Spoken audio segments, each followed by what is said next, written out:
ओम गणेशाय नमः। ओम नमः शिवाय। मैं निखिल ज्योतिष आचार्य आप सभी का मेरे चैनल पर पुनः स्वागत करता हूं। आशा करता हूं कि आप सभी स्वस्थ होंगे। महादेव की कृपा आप सभी पर सदैव बनी रहे। कि वीडियो कन्या यानी कि वर्गों के लिए बहुत विशेष है, क्योंकि वीडियो है 2 जून से 8 जून 2025 के साप्ताहिक राशिफल के बारे में। कैसा रहेगा आने वाला सप्ताह कन्या के लिए। जो मेरा साप्ताहिक राशिफल होता है वो प्रमुखतः चंद्रमा और उनकी गति पर आधारित होता है। चंद्रमा एक बहुत विशेष ग्रह है जिनकी विशेषता तो बहुत है वैसे, लेकिन ये है कि पहली बहुत तेज़ भागते हैं। मन के कारक क्यों जिस भी भाव में जाते हैं उसको एक्टिवेट कर देते हैं। जिन ग्रहों के साथ संपर्क में आते हैं उनको एक्टिवेट कर देते हैं। इसीलिए डे टू डे एक्टिविटीज़ पर उनका इम्पैक्ट बहुत होता है और इसलिए साप्ताहिक राशिफल की विशेषता बहुत होती है। क्या प्रभाव रहेगा आने वाले सप्ताह में चंद्रमा के इस गोचर का हमारे जीवन पर और उनके बाकी ग्रहों के साथ संबंध पर, इसकी चर्चा करने के लिए, इसको जानने के लिए साप्ताहिक राशिफल अति विशेष होता है। यदि आपकी लग्न राशि या चंद्र राशि कन्या है, वर्गो है, दोनों ही गाइडेंस के लिए इस राशिफल को देख सकते हैं। जहाँ से आपको ज़्यादा सूट करता है, रिलेट करता है, वहाँ से इसको ऑब्जर्व कीजिए। व्यक्तिगत तौर पे मेरा मानना है लग्न राशि से देखेंगे तो अच्छा। इनकेस आपको नहीं पता है अपनी लग्न राशि तो आप अपनी चंद्र राशि से भी इसको ऑब्जर्व कर सकते हैं। तो शुरू करते हैं अत्यंत महत्वपूर्ण साप्ताहिक राशिफल का। 2 जून को ऑलरेडी चंद्रमा आपके 12वें घर में ही होंगे, यानी कि सिंह में। 1 जून की रात को आ चुके होंगे और 4 जून सुबह के 8 तक यहीं पर रहेंगे। चंद्रमा का 12वें घर में आना कोई बहुत अच्छा नहीं माना जाता। 11वें घर के स्वामी हैं, 12वें घर में जा रहे हैं तो विदेश से पैसा, गुप्त धन आ सकता है। केतु के साथ है कोई रुका हुआ पैसा, विदेश में कोई पैसा अटक गया था, कोई पुराना पैसा फंसा हुआ था, वो वापस आ सकता है, उसके लिए अच्छा है। अदरवाइज 12वें घर के केतु अच्छे नहीं, चंद्रमा अच्छे नहीं माने जाते। ऊपर से यहाँ पर वो केतु के साथ बैठ गए तो ग्रहण दोष बन गया। ऊपर से यहाँ पर राहु केतु एक्सेस भी बन गई। बल्कि राहु केतु एक्सेस तो हमेशा होती ही है, लेकिन चंद्रमा उसमें फंस गए। एक प्रकार से कालसर्प भी है। अब मैं हमेशा कहता हूँ कि कालसर्प से ऐसा कोई डरने की आवश्यकता नहीं है, पर होता क्या है कि जब चंद्रमा उसमें आ गए ना तो ग्रहों की ऊर्जा, फिर 12वें घर के चंद्रमा, ऐसा नहीं कि कालसर्प बुरा ही होता है। मैं कई बार कंसल्टेशन के दौरान लोगों को बताता हूँ, पर कहाँ बन रहा है, किन ग्रहों के बीच में बन रहा है, वो प्रभाव डालता है। 24 तरह से बनते हैं कालसर्प योग, पर क्या सारे ही बुरे होते हैं? नहीं, ऐसा नहीं है। बड़े बड़े लोगों की कुंडली में कालसर्प योग है।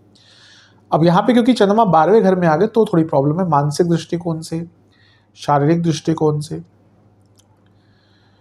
खर्चे बहुत बढ़ेंगे और दुश्मन बहुत तंग करेंगे, तो थोड़ा सा केयरफुल रहने की आवश्यकता है हफ्ते के शुरुआती भाग में। कम बोलिएगा, इनसिक्योरिटी बहुत तंग करेगी। खर्चों को भी नियंत्रित रखेगा। अतीत में मत जाइएगा, जहाँ अतीत में गए वहीं प्रॉब्लम्स हो सकती हैं। नवांश कुंडली बता रही है कि कोई बड़ा डिसीजन नहीं लेना। दशांश कुंडली कार्य क्षेत्र में केवल अपने काम पर फोकस करना है, लोगों पर भरोसा नहीं करना। बिजनेस, पुरानी गलतियां देखिए, आप लग रहा है कि पुरानी गलतियां दोहरा रहे हैं बार बार। लव लाइफ, ये रिकॉग्नाइज कीजिए कि प्रॉब्लम्स हैं, पहला स्टेप वही होता है।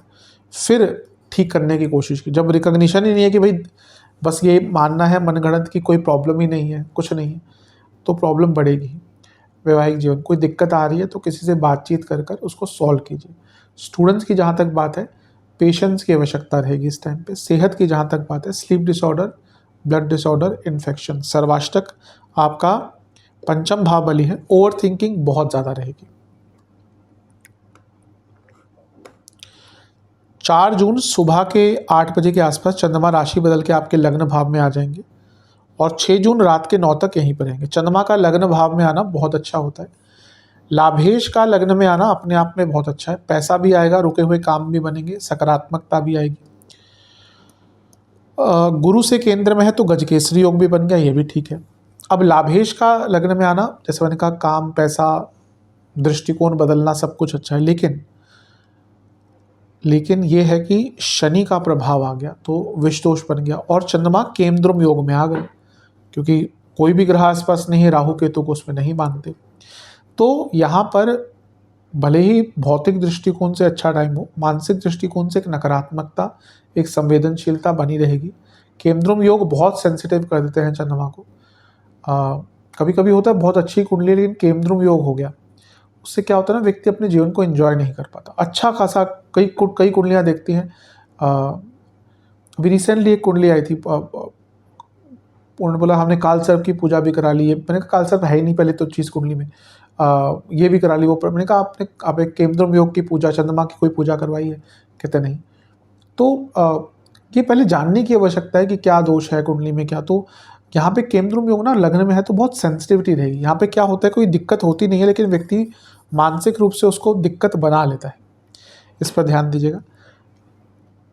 शनि क्योंकि छठे घर के स्वामी भी हैं तो चिंताएं और बढ़ेंगी। नवांश कुंडली बता रही है कि एक्सेप्ट कीजिए कि चीज़ें कैसी हैं, किस प्रकार की। कभी कभी एक्सेप्टेंस बहुत इंपॉर्टेंट होती है। दशांश कुंडली कार्य क्षेत्र में गड़बड़ हो सकती है, किसी पर भरोसा इस टाइम पर भी नहीं करना। बिजनेस के लिए बहुत अच्छा है, बहुत बड़े धन की प्राप्ति हो सकती है। लव लाइफ अगर प्रॉब्लम चल रही थी तो थोड़ी शांति के साथ बात करके उनको ठीक किया जा सकता है। वैवाहिक जीवन हर चीज़ पर रिएक्ट मत कीजिएगा वरना बहुत दिक्कत होगी, बहुत परेशानी होगी। स्टूडेंट्स थोड़ा होपफुल रहिए, थोड़ी सकारात्मकता रखिए। नकारात्मक रहेंगे तो नकारात्मक ही रिजल्ट मिलेंगे। सेहत के दृष्टिकोण से कफ रोग, लोअर बॉडी में प्रॉब्लम, नसों के रोग तंग करेंगे। जिनको डिप्रेशन आदि है उनकी परेशानी थोड़ी बढ़ेगी। सर्वाष्टक में आपका लाभ स्थान ही बली है, पैसा तो आएगा हफ्ते के मध्य भाग में। 6 जून रात के 9 बजे के आसपास चंद्रमा राशि बदल करके आपके दूसरे घर में यानी कि तुला में चले जाएंगे और सप्ताह के अंत तक यहीं पर रहेंगे। इसी दिन बुध का गोचर भी हो जाएगा। कोई बहुत इम्पैक्ट नहीं है लेकिन हाँ, बुध का प्रभाव थोड़ा सा बदलेगा। अब यहाँ पर अगर हम चंद्रमा पर देखें तो बहुत सारे ग्रहों की दृष्टि रहेगी। राहु की दृष्टि, मंगल की दृष्टि, गुरु की दृष्टि, शुक्र की दृष्टि। अब इसमें से मंगल करीबन 1.25 दिन के लिए देखेंगे, फिर उनका भी राशि पतन हो जाएगा। पर 4 ग्रहों का प्रभाव अच्छा क्या है, धन स्थान में चंद्रमा बैठे जो लाभ स्थान के स्वामी है, और 4 ग्रहों का प्रभाव अष्टम से यानी कि बड़ा धन, छठे से यानी कि लीगल प्रोसेस, कुछ रुका हुआ पैसा था, गुरु का प्रभाव धन, करियर, बिजनेस सब में बहुत अच्छा है। बहुत शुभता यहाँ पे आर्थिक दृष्टिकोण से, भौतिक दृष्टिकोण से अवश्य दिख रही है। लेकिन जब भी इतने सारे ग्रहों का चंद्रमा पर प्रभाव होता है, मैं हमेशा कहता हूँ कि प्रॉब्लम्स मानसिक रूप से आती है।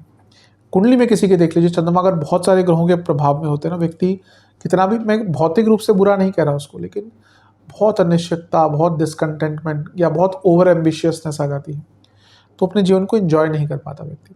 अब यहाँ पे क्या है कि दूसरे घर में केंद्रम योग भी केंद्रम योग भी बन रहा है और इतने सारे ग्रहों का प्रभाव, ये साफ अंकित कर रहा है कि गुस्सा भी रहेगा, वाणी पर कंट्रोल नहीं रह पाएगा, बहुत बड़े खर्चे भी कर सकते हैं और घर वालों से प्रोफेशनल लाइफ में झगड़े हो सकते हैं। तो इन सब चीज़ों पर जितना ध्यान देंगे उतना आपके लिए काफ़ी अच्छा रहेगा। गुस्से पर नियंत्रण रखेगा। नवांश कुंडली बता रही है कि थोड़ा सा फ्यूचर के बारे में सोचने की आवश्यकता है हर एरिया में, ये टाइम अच्छा है। दशांश कुंडली कार्य क्षेत्र में अपनी रिस्पॉन्सिबिलिटीज़ को निभाइएगा ढंग से। कहीं पे थोड़ी सी काम चोरी आदि करी या रिस्पॉन्सिबिलिटीज़ नहीं निभा पाए तो दिक्कत होगी। दशांश कुंडली बिजनेस में ऐसा लग रहा है कुछ नया करने की आवश्यकता है, बदलाव कीजिए। लव लाइफ ठीक है, ऐसी कोई दिक्कत नहीं दिख रही। एक ही प्रॉब्लम है लव लाइफ में कि अपनी फीलिंग्स को आप बयान नहीं कर पा रहे। वैवाहिक जीवन ठीक है, ऐसी कोई दिक्कत नहीं दिख रही। थोड़ा सा री एनर्जाइज कीजिए, बहुत बोरिंगनेस दिख रही है। स्टूडेंट्स, आपको अपने ऊपर विश्वास बढ़ाना पड़ेगा। अभी लग रहा है कि आपका विश्वास अपने ऊपर से ही बहुत कम हो चुका है। इसके कारण आगे बढ़ने के लिए जो आपको एक सामर्थ्य चाहिए वो कम हो गया है।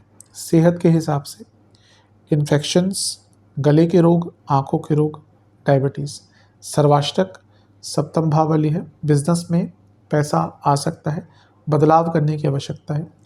उपाय के स्वरूप में ओम एक दंताय नमः मंत्र का 21 बार जाप करके गणेश जी को लड्डुओं का भोग लगाइए।